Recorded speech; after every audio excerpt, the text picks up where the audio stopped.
बहुत ही आनंदित हूँ यह समाचार देते हुए, बहुत आनंदित हूँ। हरियाणा में अब जो ग्राफ है वो थोड़ा बराबर का आ गया है, पुत्र और पुत्रियां बराबरी पर आ गई हैं। अभी का लेटेस्ट ग्राफ है ये, लेटेस्ट, जो पिछले दिनों कहीं कुछ और हो गया था। मैं तो अपने प्रदेश की बात कर रहा हूं, हरियाणा की। इक्वल ग्राफ आया है, और इसी रेशो के साथ हम चलते रहे तो सच मानिए ये डाउन भी हो सकता है। लड़कियां आगे होंगी, लड़के नहीं।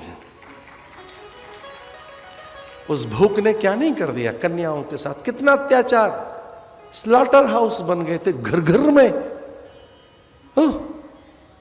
उधर जाना नहीं चाहते हम। कितना कष्टकारक, वेदना, विभत्स, नृशंसता। कैसी नृशंसता, कन्याओं की हत्याएं, भ्रूण हत्या। उधर एक ये कन्या है राजा की। कबीर मनीषी परिभू स्वयंभू, इसका स्वामी अजय होगा, उसे कोई समर में जीत नहीं सकता। बस नारद का मन उन पर आ गया, और नारद ने कहा कि अगर ये मेरे वामांग में बैठ सके, ये मेरी अर्धांगिनी बन सके। यह एक छोटी सी बात कहनी है, नारद रूप पर नहीं गए, ना, नारद जय पे चले गए।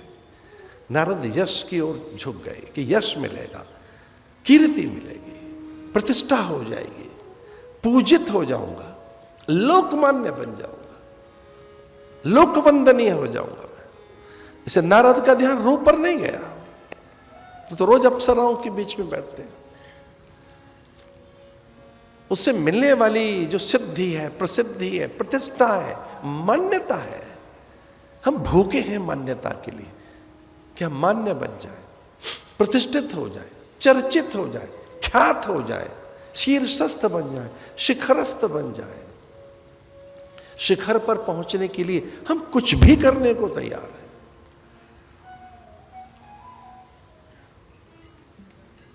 नारद ने उस स्त्री से तो पूछा नहीं कि आपको कैसा चाहिए, उसके पिता से पूछने लगे कि जरा अपनी बेटी से पूछोगे कि कैसा पुरुष चाहती है।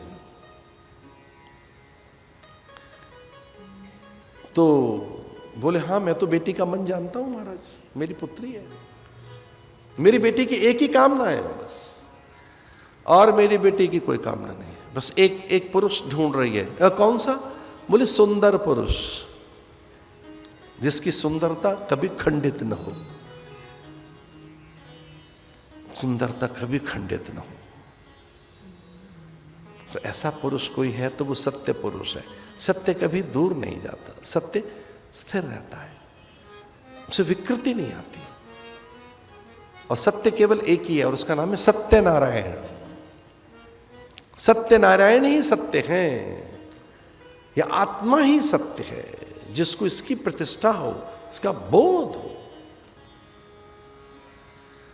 नारद ये समझ नहीं पाए और बोले सुंदर तो हमारे भगवान है, भवन है एक सुंदर, वो श्याम सुंदर है। हरिसन मांगो सुंदरताई। और वो आए